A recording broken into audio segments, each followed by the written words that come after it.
ठाकुर अपनी आन नहीं छोड़ना चाहता। वह उस अपने परिवार की, अपने पूर्वजों की उस कीर्ति को धूमिल नहीं करना चाहता, जिसके अनुसार शरणागत की रक्षा ही ठाकुरों का सबसे बड़ा धर्म है। और ये जो कीर्ति है उसको बनाए रखने के लिए ठाकुर रज्जब कसाई के की मोटी रकम को भी हाथ नहीं लगाता, जबकि उसके साथी उसे समझाते ही रह जाते हैं कि भाई पैसे पर थोड़े कसाई लिखा है, कसाई ने कमाई की है, हमें पैसे से मतलब है, तो हमें पैसे लेने हैं, तो फिर उसमें कसाई वसाई से क्या मतलब, जाति से क्या मतलब है। लेकिन दरअसल जाति से ठाकुर को भी बहुत ज़्यादा मतलब नहीं है, लेकिन मतलब सबसे बड़ी क्या है कि वह मेरी शरण में आया था।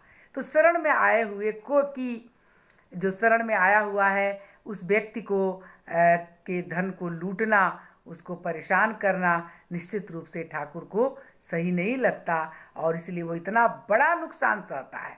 ये बहुत बड़ा नुकसान था।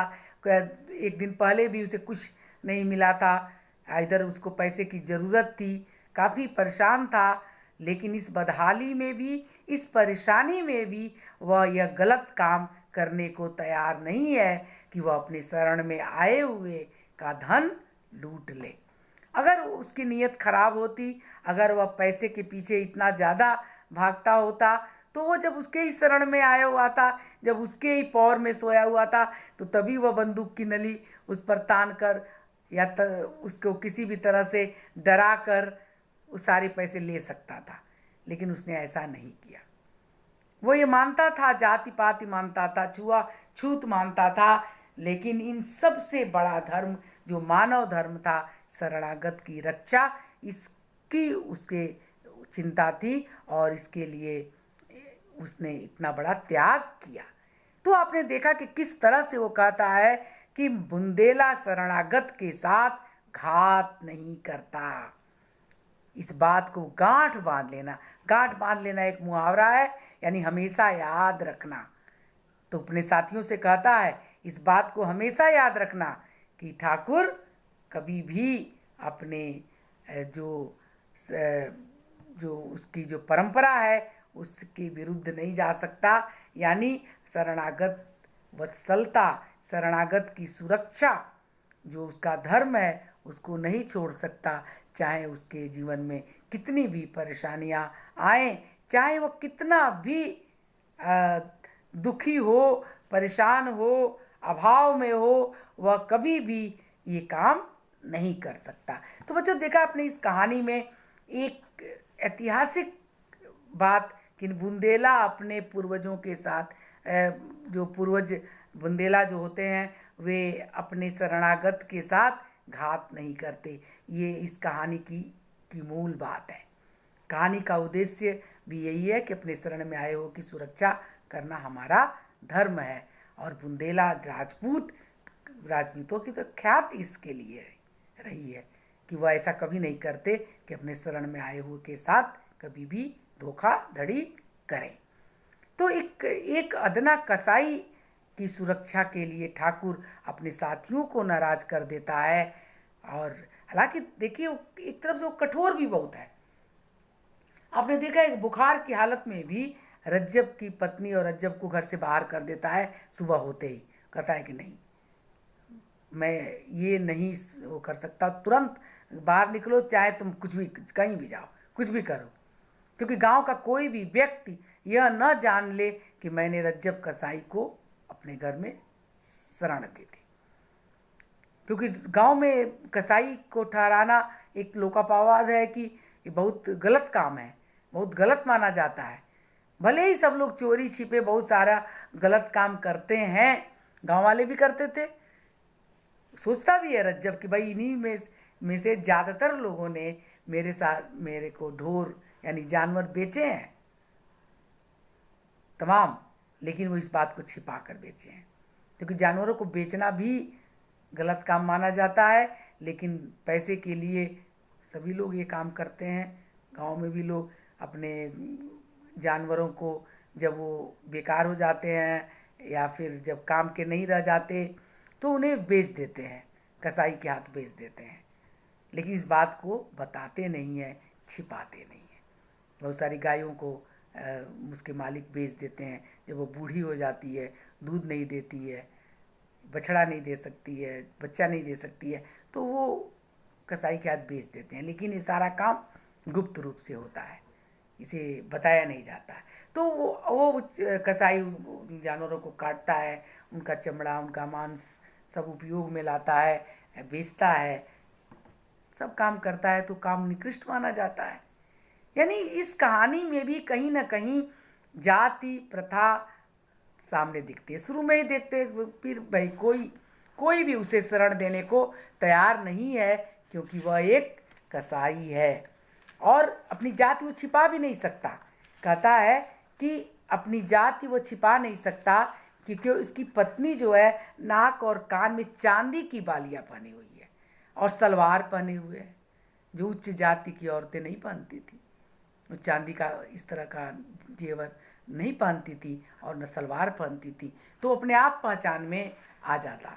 और दूसरा जो था कि गांव जो है, इस गांव में उसने जो है बहुत सारे लोग पहचानते थे और वह इस गांव के बहुत से कर्मण्य यानी काम आने वाले और अकर्मण्य या अकर्म बिना काम के यानी बेकार हो चुके ढोर खरीद कर ले जा चुका था। अपने व्यवहारियों से उसने रात भर के बसेरे के लायक स्थान की याचना की, पर किसी ने भी मंजूर नहीं किया, क्योंकि उन लोगों ने अपने ढोर रज्जब को अलग अलग और लुके छिपे बेचे थे, चोरी से बेचे थे, और वे नहीं चाहते थे कि इस बात को गांव वाले जान जाए, क्योंकि ठहरने से तुरंत ही तरह तरह की खबरें फैलती, इसलिए सबने इनकार कर दिया।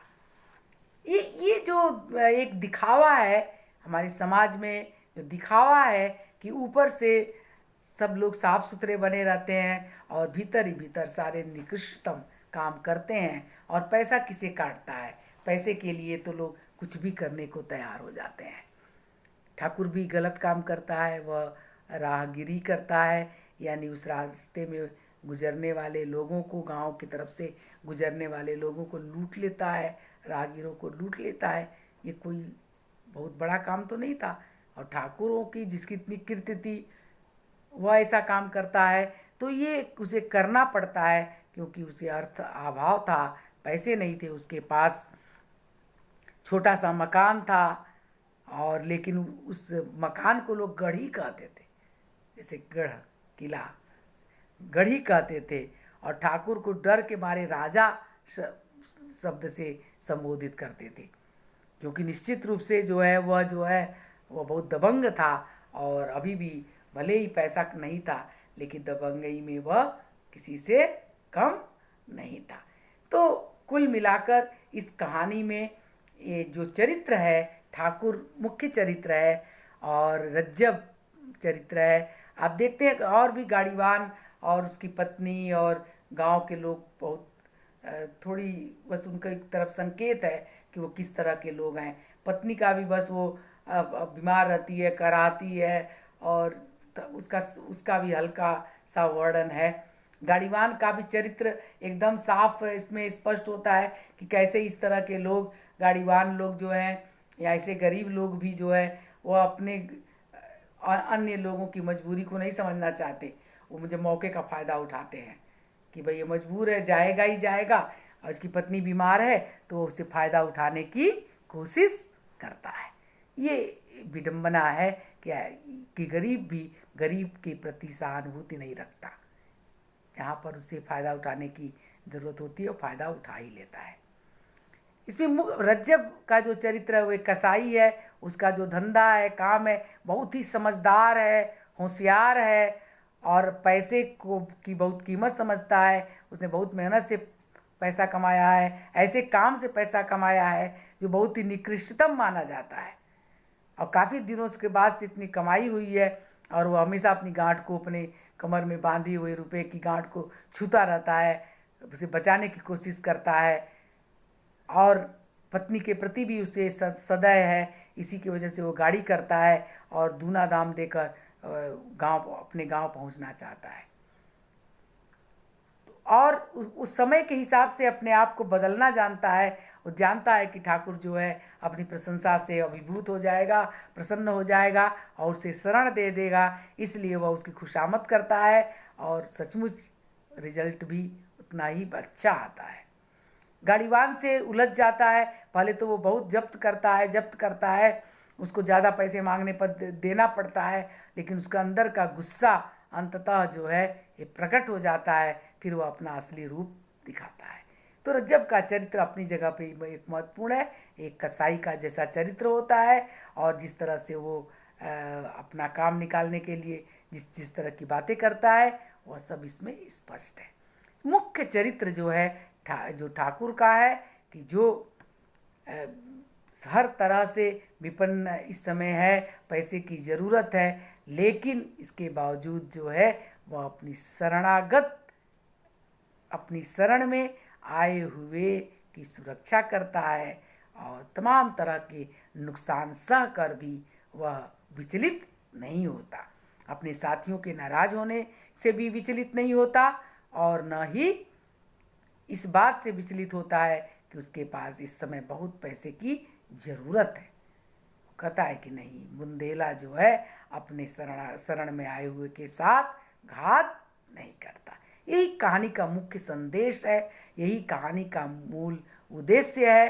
चरित्र चित्रण की दृष्टि से देखें, भाषा की दृष्टि से देखें, शैली की दृष्टि से देखें, कथोपकथन की दृष्टि से देखें, हर दृष्टि से यह कहानी एक सर्वोत्कृष्ट कहानी है। और इसमें वृंदावन लाल वर्मा ने इस कहानी के द्वारा एक बढ़िया संदेश दिया है कि हमें अपने शरण में आए हुए की सुरक्षा करनी चाहिए, भले ही हमें कितना भी नुकसान सहना पड़े। तो बच्चों, मुझे लगता है कि यह कहानी आपको समझ में आ गई होगी। इस कहानी का जो प्रश्नोत्तर है वह बहुत ही आसान है। मैंने जितनी भी चीज़ें आपको समझाई हैं, इसके आधार पर आप आराम से अपने अभ्यास पुस्तिका में के प्रश्नों का उत्तर दे सकते हैं।